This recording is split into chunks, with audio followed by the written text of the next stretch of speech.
बिस्मिल्लाहिर्रहमानिर्रहीम। अस्सलाम वालेकुम। मेरा नाम मोहम्मद महमूद है और आप देख रहे हैं Ride and Show. Welcome back to the channel once again. हम कंटिन्यू कर रहे हैं मिड लाइफ मेंटेनेंस की सीरीज़ और आज का हमारा टॉपिक होएगा यूरो 2 मॉड्यूल या ASV, एयर सक्शन वाल्व, उसकी मेंटेनेंस और उसकी क्लीनिंग।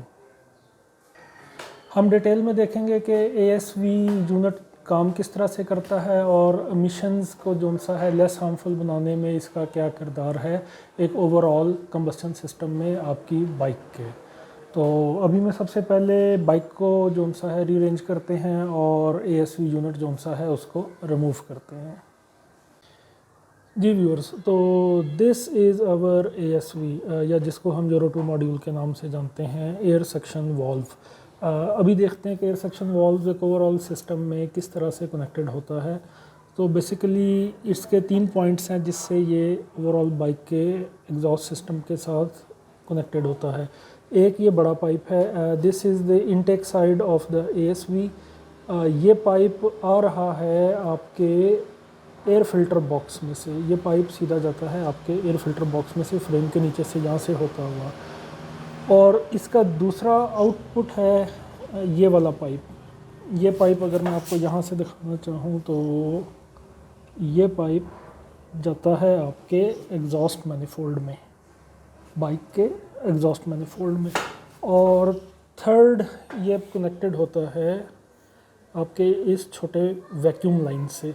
ये वैक्यूम लाइन कनेक्ट होती है आपके कार्बोरेटर के, जहाँ से इनपुट होती है आपके सिलेंडर में कार्बोरेटर की, जहाँ पे वैक्यूम होता है ये वहाँ से कनेक्टेड होता है। और बेसिकली आपका वाल्व एक्चुएट होता है इस वैक्यूम लाइन के थ्रू। अच्छा, थोड़ी सी बात कर लें why it is euro 2। Euro 2 basically एक आपका एमिशन कंट्रोल का स्टैंडर्ड है यूरोपियन यूनियन की तरफ से, जो कि डिफ़ाइन करता है कि आपका किसी भी इंटरनल कंबस्टन इंजन की जो सी एग्जॉस्ट है उसमें हार्मफुल गैसेस का लेवल क्या होएगा। इसमें मेजर पार्ट जो सा है हार्मफुल गैसेस में आपका होता है कार्बन मोनोऑक्साइड का, यानी कि CO। CO2 is carbon dioxide, CO is carbon monoxide, जो कि कार्बन डाइऑक्साइड से ज़्यादा हार्मफुल है। तो बेसिक टारगेट है हमारा उसके लेवल्स का आपके एग्जॉस्ट में कम करने के लिए। अब काम किस तरह से होता है, मुख्तसर से अगर बताना चाहूँ तो आपका इनपुट वॉल से, इनपुट लाइन से फ्रेश फिल्टर्ड एयर आती है आपके फ़िल्टर बॉक्स में से, एयर फिल्टर बॉक्स में से। वो यहाँ से जाती है, वाल्व ओपन होता है इस आपकी वैक्यूम लाइन के एक्चुएट होने से। वाल्व ओपन होता है और जिस वक्त एग्जॉस्ट साइकिल आपका जारी होता है, गैसेस एग्जॉस्ट हो रही होती हैं, यहाँ इस पाइप से गैसेस एंटर होती हैं आपके एग्जॉस्ट मैनिफोल्ड में और वो मिक्सअप होती हैं आपकी एग्जॉस्ट गैसेस के साथ और फिर वो आपके एग्जॉस्ट सिस्टम में जो सा है एग्ज़िट होती हैं। होता क्या है, जो सी गैसेस जहाँ पे मौजूद होती हैं आपके एग्जॉस्ट मैनिफोल्ड में, वो काफ़ी ज़्यादा हाई टेम्परेचर पे होती हैं और आपकी जो सी फ्रेश इनटेक है प्योर एयर जो सी है वो उसमें मौजूद गैसेस के साथ रिएक्ट करती हैं और बेसिकली कार्बन मोनोऑक्साइड को रिएक्ट करती हैं उसके साथ और उसमें उसको कन्वर्ट कर देती हैं कार्बन डाइऑक्साइड में, मेजर पार्ट ऑफ इट। तो उससे जो सी होता है इस तरह से, फिर रिएक्शन के बाद आपकी कार्बन मोनोऑक्साइड का मेजर पार्ट जो सा है वो शिफ्ट हो जाता है कार्बन डाइऑक्साइड में कन्वर्ट हो जाता है, जो कि ज़्यादा हार्मफुल नहीं है। So in a nutshell this was the summary of the functioning of the ASV। तो अभी में हम ASV की सर्विसिंग के लिए ASV को सिस्टम से रिमूव करते हैं। जी व्यूअर्स, तो सर्विसिंग पर्पज़ के लिए हम ASV यूनिट को कुछ इस तरह से उतारेंगे कि we need to disconnect this pipe, we need to disconnect this portion और we need to disconnect its vacuum line from over here। और उसके बाद ये दो जोन से हैं बोल्ट्स, इनको ओपन करने के बाद हमारा ASV यूनिट जोन सा है फ्री हो जाएगा और हम मज़ीद की सर्विसिंग उस पर करेंगे। तो अभी मैं इसको ओपन करते हैं। सबसे पहले हम रिमूव करते हैं इनटेक लाइन, उसके बाद हम रिमूव करते हैं इसकी आउटपुट जो कि हमारे एग्जॉस्ट मैनिफोल्ड में जा रही है। So next we need to remove these two bolts. हम इन दो बोल्ट्स को खोलेंगे तो हमारा पूरा यूनिट जो सा है वो बॉडी से अलग हो जाएगा। ये दो बोल्ट्स हैं 10 मिलीमीटर्स के, so will be using a 10 millimetre socket.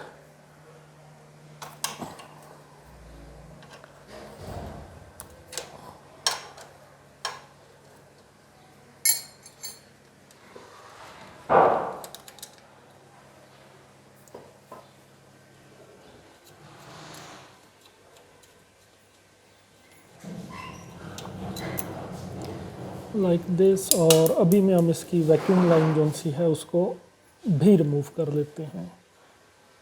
एक स्पैनर लेते हुए will just slide down the vacuum line. So here it is. अभी में हम इसको ओपन करते हैं एंड अभी चलते हैं फिर हम अपने बेंच की तरफ। जी तो व्यूअर्स स्टार्ट करते हैं अपने एएसवी यूनिट की सर्विसिंग। उसके लिए हमको ये 4 स्क्रूज़ जो से हैं ये ओपन करने हैं एएसवी वॉल को एक्सपोज करने के लिए। This is a Phillips head, so let's remove all these 4 screws.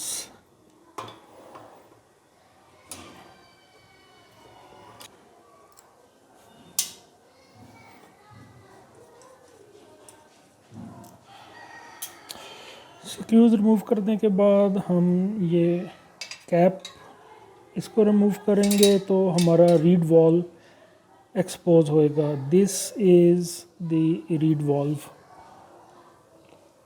अच्छा, reed valve is basically a one side valve, जिसको बोलना चाहिए कि उसमें सिर्फ एक साइड पे फ्लो हो सकता है, दूसरी साइड पे उसका फ्लो नहीं हो सकता।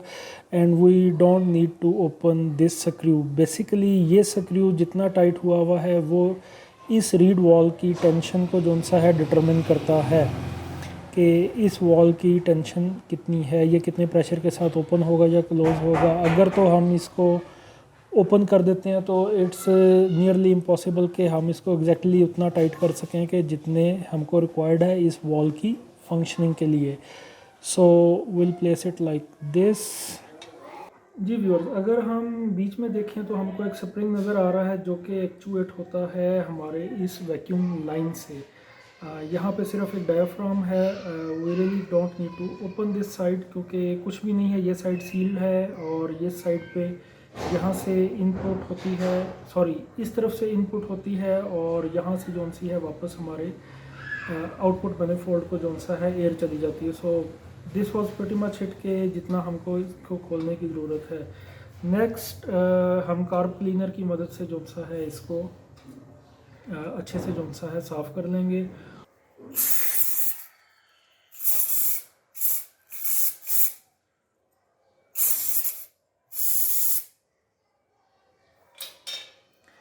नेक्स्ट हमारा रीड वॉल्व।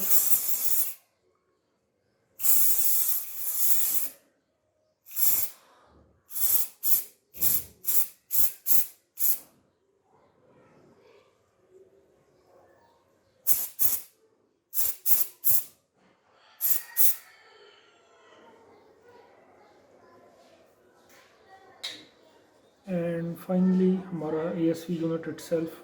हम यहाँ से इसको ब्लो कर देंगे।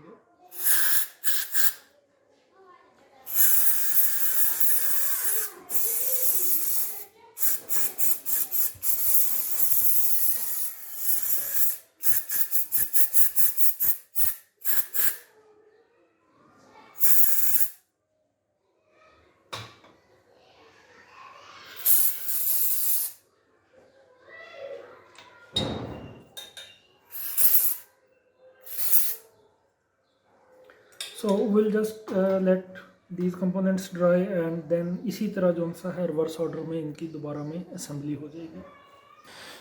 जी तो viewers, so once everything is dried and आपकी तसल्ली है कि सब कुछ अच्छे तरीके से साफ़ हो गया है तो we can put everything back together. हमारे मेन बॉडी और हमारा रीड वॉल्व अच्छे तरीके से तसल्ली कर लीजिए कि सब कुछ साफ़ सुथरा है। और उसके बाद रीड वॉल आपने उसी डायरेक्शन में वापस प्लेस करना जिस डायरेक्शन में से इसको हमने ओपन किया था। इसमें आप इसको दोनों तरह से रख सकते हैं, बट मेक श्योर कि आपने इसको किस पोजीशन में ओपन किया था, आपने इसको उसी पोजीशन में वापस प्लेस करना है। निशानी के तौर पे रीड वॉल्व का ये स्क्रू आपके मेन बॉडी माउंटिंग की तरफ में होएगा। And then we just need to place our top cover on it. ये आएगा इस तरह से, और फिर जाएंगे हमारे चारों screws.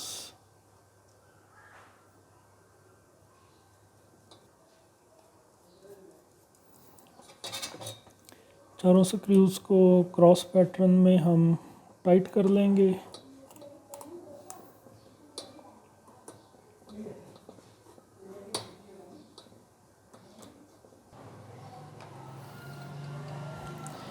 And that's it. This is complete procedure for the servicing of the ASV. Vacuum side खोलने की कोई ज़रूरत नहीं है, कोई फ़ायदा नहीं है, वहाँ पे किसी किस्म का कार्बन जमा नहीं होता है, no nothing. And here we go.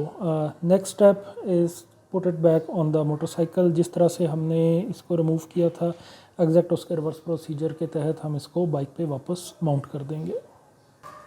Ji viewers, so it's time to wrap up the video right now. आज हमने देखा कि ASV मॉड्यूल की सर्विस किस तरह से करते हैं। पार्क सुजुकी रिकमेंड करता है कि हम अपने ASV की सर्विस हर 20,000 किलोमीटर पे कर लें। I was a bit late, मैंने तकरीबन 30,000 किलोमीटर पे सर्विस की है। So this was all about today. अगर आप वीडियो के डिस्क्रिप्शन में जाते हैं तो वहाँ पे आपको ride and shoot WhatsApp group का लिंक मिलेगा। Please do join the group. We have a wonderful community there to talk to about your bikes and your touring needs and everything. Video आपको पसंद आई तो वीडियो को ज़रूर like कीजिएगा, अपने दोस्तों के साथ शेयर कीजिएगा। चैनल जौन सा है अभी तक अगर आपने सब्सक्राइब नहीं किया, और मेरे तकरीबन 90% से ज़्यादा व्यूअर्स मेरे नॉन सब्सक्राइबर्स हैं, so please go there and do subscribe my channel with the bell notification icon. It's Mahmood signing out. अपना बहुत सारा ख्याल रखिएगा। अल्लाह हाफिज़।